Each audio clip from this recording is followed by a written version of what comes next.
Salut tout le monde. Donc voilà, je suis de retour en 2018 pour des nouvelles vidéos.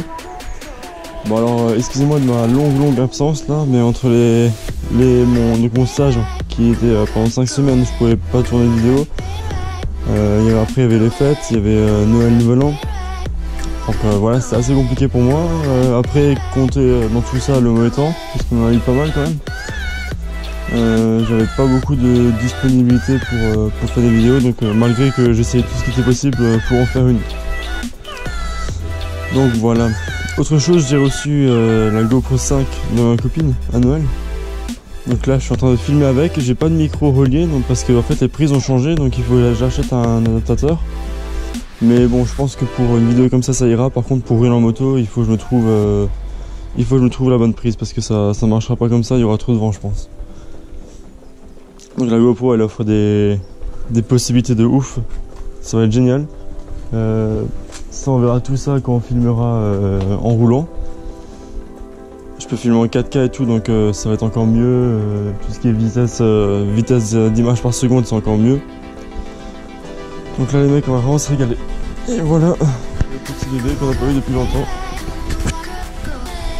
Elle va bien, je vous rassure. Alors aujourd'hui je vais vous faire un tutoriel sur comment préparer l'hivernage de votre moto.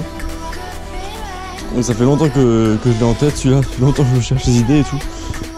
Donc alors le cadre c'est mon jardin, désolé j'ai pas trouvé mieux aujourd'hui. Mais bon en fait je suis à l'abri sous un porche, donc c'est pas trop mal. Alors on va passer à la liste de matériel pour hiverner votre moto. Donc la base les gars, un seau, une éponge, du liquide vaisselle et un chiffon microfibre humide, c'est mieux. Là j'ai des cartons et du papier pour en fait protéger quand on va nettoyer la chaîne. Donc la chaîne on va la nettoyer à l'aide déjà des gants usage unique si vous en avez, ça c'est génial, vous en foutez pas partout. La petite brosse que j'ai achetée sur Banggood là, que je vous avais déjà montré en même temps que les intercoms, on va essayer aujourd'hui. Donc le lien il sera dans la vidéo si jamais, ça vaut rien du tout hein. Et je pense que c'est pas mal pratique. Alors pour dégraisser la chaîne, parce qu'on va voir que moi je la dégraisse d'abord avant de la graisser, j'ai pris du détachant goudron, donc voilà j'ai acheté ça à Lidl je crois. En gros c'est pour enlever toute la grosse merde de graisse, de cailloux que vous pouvez avoir coincé, ben, vous pouvez utiliser ça. Après ça on va passer un coup de graisse solide entre parenthèses, donc vous voyez en fait c'est de la graisse, voilà on la met au bout du doigt et puis on l'étale sur la chaîne. Pour moi ça tient mieux dans l'hiver, ça pourra faire maintenir la graisse bien sur la chaîne. On pourra aussi mettre une graisse sur chaîne en spray. Donc voilà la marque Interflon j'ai pris. Voilà, après ça c'est pas la peine de prendre une graisse pour chaîne iPhone là à 40 €. Une graisse en bombe, n'importe quel magasin ça ira. L'Interflon apparemment c'est bien parce que ça pénètre bien dans les petits interstices. C'est pour ça qu'il m'avait conseillé celle-là, mais un magasin de bricolage ça va très bien. Et notre fameux WD-40 que tout le monde connaît et que je vais pas expliquer parce qu'il est vraiment trop bien. Donc ça vous verrez à la fin pourquoi on a ça. Donc voilà en gros la liste du matériel. J'ai oublié le compresseur que je vais pas ramener ici pour la pression des pneus. Donc première étape bien sûr c'est de nettoyer la moto à l'eau à l'éponge. Ça je vous explique pas comment faire. Un coup de jet dessus, une éponge bien mousseuse, ouais, et puis vous passez dessus, vous frottez bien. Après vous rincez et ça ira. Là, ce qu'on va faire ensemble, c'est juste qu'on va passer un petit coup de chiffon microfibre. Donc voilà, ça c'est humide, donc ça c'est génial pour enlever toutes les traces que vous avez laissées à l'eau et à la mousse. Ok voilà, donc j'ai tout passé au microfibre, donc voilà c'est vraiment rapide, hein, c'est juste histoire de pas laisser de traces d'eau. Et après vous pouvez finir avec un beau polish. Ok les gars, bah j'ai oublié de vous dire qu'il faut prendre un petit chiffon sec pour nettoyer la chaîne, ce sera plus pratique. Donc là j'ai étalé tous les cartons en dessous de la chaîne. Maintenant le petit gant unique, ça c'est bien. Donc là j'ai utilisé le petit bâton comme on a vu la dernière fois pour tourner la moto. Voilà, tout le monde s'en souvient. Ok. Donc là, c'est parti. Dans un premier temps, je vais asperger toute ma chaîne.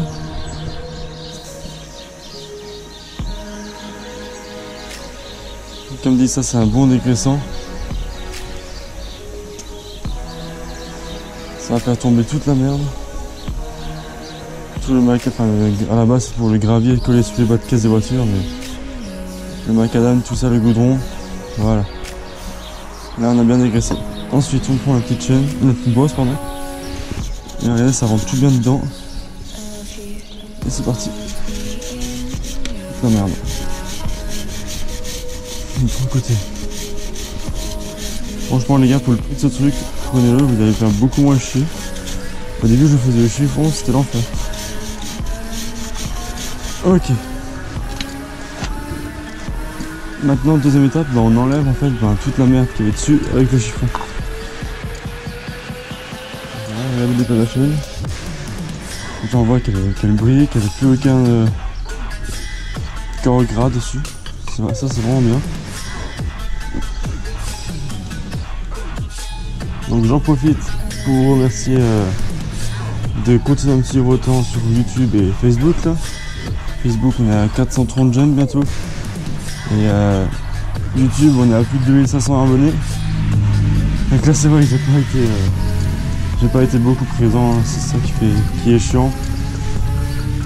Mais bon comme dit c'est pas de l'envie qui manque, mais bon après en hiver là, période des fêtes, tout ça, c'est compliqué pour sortir des vidéos quand même. Ok, bah voilà, regardez, c'est nickel. On a tout passé. Elle est toute propre la chaîne. Maintenant elle est propre, maintenant il va falloir la graisser. Donc moi, ce que je vous propose, si vous êtes sur un lieu, sur votre lieu de stockage, c'est-à-dire que la moto vous la nettoyez et après vous allez l'hiverner ici, bah, je vous conseille de mettre la graisse solide là, comme je l'ai dit avant. Je vais vous la montrer. Parce que ça en fait ça va être bien épais sur la chaîne, ça va bien pénétrer pendant tout l'hiver. Moi le problème c'est que je stocke pas ma moto ici. Parce que voilà, en raison des vols, tout ça, je la change toujours d'endroit. Et donc si je fais ça, je vais en avoir plein le pantalon juste après. Donc ça c'est à éviter dans mon cas. Je pourrais la mettre une fois que la moto sera à l'endroit, oui, mais pas maintenant. Ok. Donc du coup moi je vais utiliser la graisse en spray, comme si on avait parti en moto quoi. Donc on secoue bien. Et puis on glace. Donc là c'est pareil, si vous pouvez éviter d'en foutre sur les jantes et tout partout, faites ça doucement, tranquillement.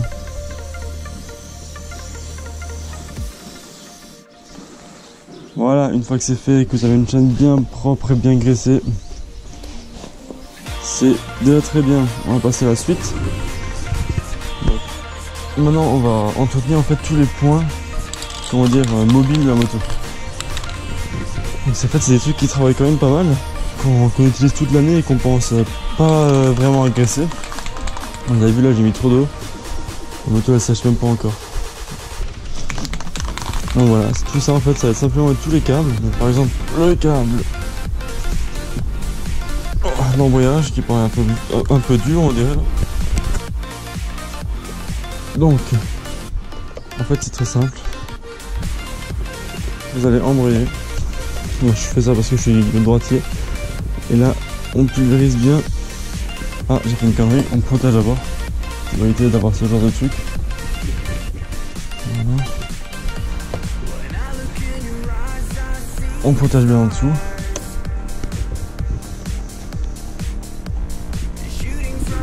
Comme ceci. Et puis là, on peut déjà bien bombarder là-dedans. Voilà, on a une bonne gaine là. Et puis là, hop. Et on se fait tout le câble. Et bien au fond de la gaine. Voilà. Et puis ça vous pouvez le faire. Après vous pouvez répéter le mouvement plusieurs fois pour que ça pénètre bien.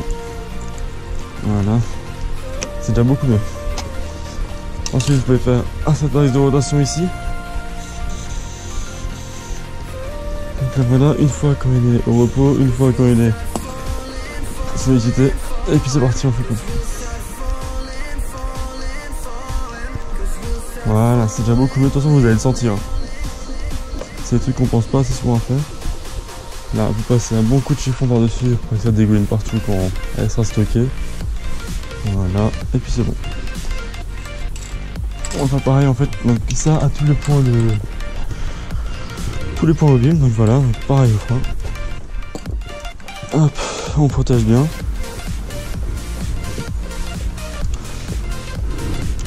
Vous avez vu, ça c'est très rapide et c'est bien à faire quoi. C'est des trucs, des petits surplus, très bien. Donc hop, ici aussi, voilà, un peu là-dedans. Et puis on bouge un peu, histoire d'actionner la zone en question. Voilà, on nettoie le surplus. Et puis voilà, bon, la poignée de gaz, j'en fais grâce parce que sur le câble on le voit pas. Et puis ça c'est quand même sens de lui. On va se faire les petits repose-pieds. Très bien. Tac.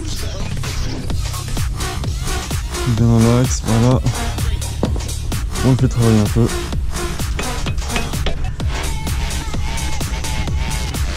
Et on passe un coup de nettoyage aussi là-dessus parce que d'habitude ça vaut le coup puisque c'est ça qui est le plus près du sol. Voilà. Je vais également ici, vous avez vu là, un petit coup. Voilà, bien. Voilà.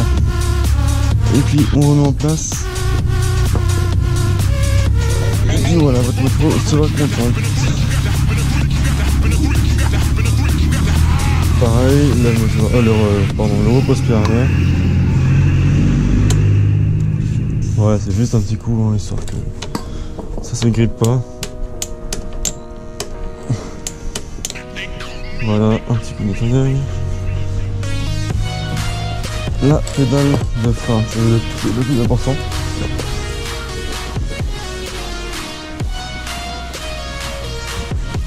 Vous pouvez nettoyer tout l'axe. Graisser pendant tout l'axe. Et puis c'est parti.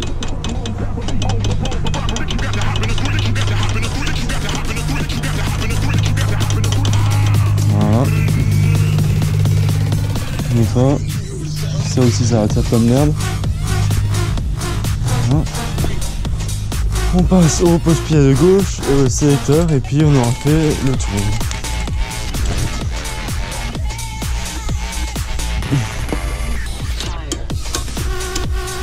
Voilà, après comme dit cette vidéo, je sais pas si vous apprend quelque chose, mais ça c'est des trucs voilà, que moi je fais personnellement. Il y a plein d'autres méthodes de préparer un allumage.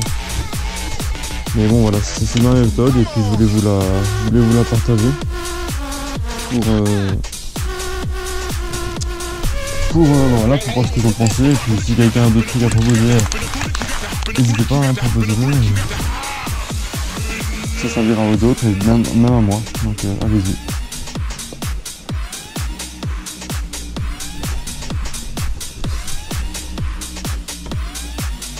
J'espère que l'hiver va être court du coup, comme ça on pourra recommencer bientôt les vidéos.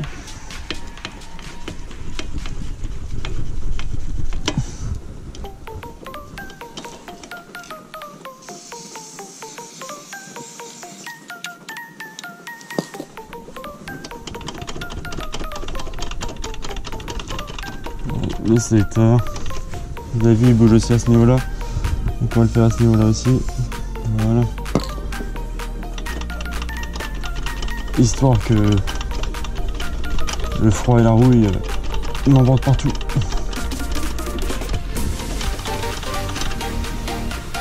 Donc voilà, donc là il y a tout ce qui est niveau graissage, on est bon.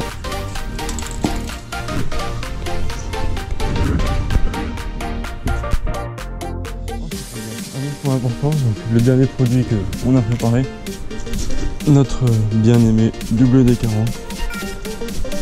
Donc celui-là en fait on va le foutre partout. Quand je dis partout, ça veut dire sous les lampes, sur le moteur, sur le bloc moteur, faut éviter à la foutre là, partout. Et en fait ça va apporter une couche de graisse en fait qui va protéger de l'humidité tout l'hiver.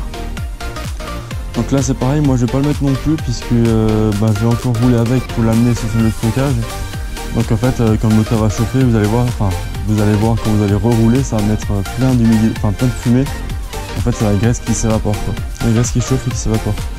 Donc là moi je vais juste mettre sur les jantes parce que les jantes c'est le truc qui est le plus sujet à rouiller on va dire. Donc là ouais, vous faites une grosse couche. Voilà. Maintenant vous pouvez passer avec un petit chiffon quand même, enlever le surplus. Et vous verrez votre jante elle sera bien brillante et bien protégée. Donc comme dit vous pouvez y aller, c'est un produit ça craint pas, si vous en mettez trop c'est limite mieux.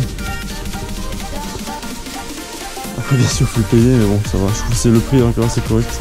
Attention on peut en foutre sur les disques.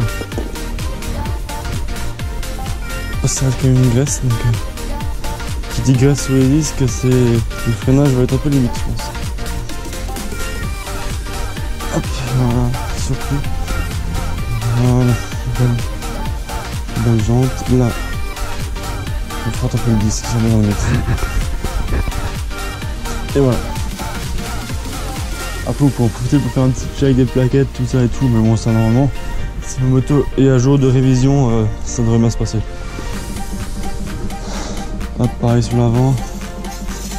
Un petit filet, le petit chiffon, et on nettoie le partout. Voilà, ça fait vraiment du bien avec l'auto. Et puis c'est quelque chose de simple, je trouve, pas cher, efficace, donc on en profite. Et puis voilà, vous avez vu le WD-40 en fait ça peut très bien se mettre sur la carrosserie aussi. Si vous n'avez pas de polish, vous pouvez faire ça. Donc là un petit exemple, vous avez vu j'en ai mis ici, ça brille quand même pas mal et puis c'est aussi protégé contre les projections ou intempéries, etc. La dernière chose qu'on va faire, mais je l'ai pas ici, c'est le compresseur. Donc vous mettez bien la pression de vos pneus. Donc pour vos pneus les gars la pression c'est 2,5 à l'avant, 2,9 à l'arrière. Je parle en barre bien sûr. Donc ça c'est les données constructeurs avec les pneus d'origine. Donc c'est à dire que si vous changez de pneus ça peut un peu changer. Donc voilà. Mais bon, moi je sais que je roule depuis tout le temps avec l'origine. Enfin je veux dire j'ai remis les pneus d'origine. Donc 2,9 à l'arrière, 2,5 à l'avant. Et puis avec ça vous pouvez passer un bon hiver. Alors moi c'est ce que je fais. C'est-à-dire que là en plus l'hiver dernier j'étais aussi en stage. Donc ce que je faisais, je rentrais une fois par semaine. Donc quand je rentrais, je l'allumais, je la laissais chauffer jusqu'à 50 degrés. Histoire que le moteur se calme, enfin tombe à 1000 tours minutes. Après je laissais un peu tourner, 2-3 coups de gaz pour faire tourner un peu les fluides et puis après je l'éteignais. Donc ça je faisais ça une fois par semaine. Il y en a qui disent que c'est mieux de rouler avec, mais bon, faut quand même trouver le temps, l'envie et la passion, enfin surtout le temps de rouler avec. Et puis ouais donc alors si jamais vous voulez vraiment rouler, c'est faire quelques tours de roue histoire de relancer tout ce qui est fluide, genre liquide de refroidissement, l'huile dans la boîte quoi. Bon. Après c'est un plus. Si vous la démarrez une fois par semaine ou une fois tous les 2 semaines, c'est déjà bien. Il y en a aussi qui mettent un chargeur de batterie, ça j'ai pas. Moi je vois pas trop l'intérêt, pour moi c'est une batterie de 2015 donc elle devrait quand même tenir dans le temps, elle est assez neuve. Donc voilà, après si vous voulez en mettre un c'est mieux. Moi j'en mets pas, j'ai jamais eu de problème de démarrage. Et puis voilà, donc bien sûr une petite bâche en plastique pour la couvrir, ça sera bien, une couverture pour qu'elle ait pas froid. Et puis venez la voir souvent sinon elle va déprimer. Allez, sur ce les gars, n'hésitez pas à me contacter pour tout problème, tout ce que vous voulez, les gens me contactent pour tout, il n'y a aucun problème. Merci pour les abonnements, rejoignez la page Facebook, le groupe Alsacien, là on est déjà 40 membres, ça va être un bordel dès qu'on va faire une sortie moto. Ça va être quelque chose de ouf, ça j'ai vraiment hâte de commencer. On mettra un planning en place sur dans le groupe pour vraiment être sûr de rien louper, organiser le maximum de rencontres. Et comme ça on aura plein d'idées et plein de lieux à découvrir ensemble. J'ai vraiment hâte. Ok, allez bah bonne journée les gars et bonne fin de vacances pour ceux qui sont encore en vacances. Et à la prochaine.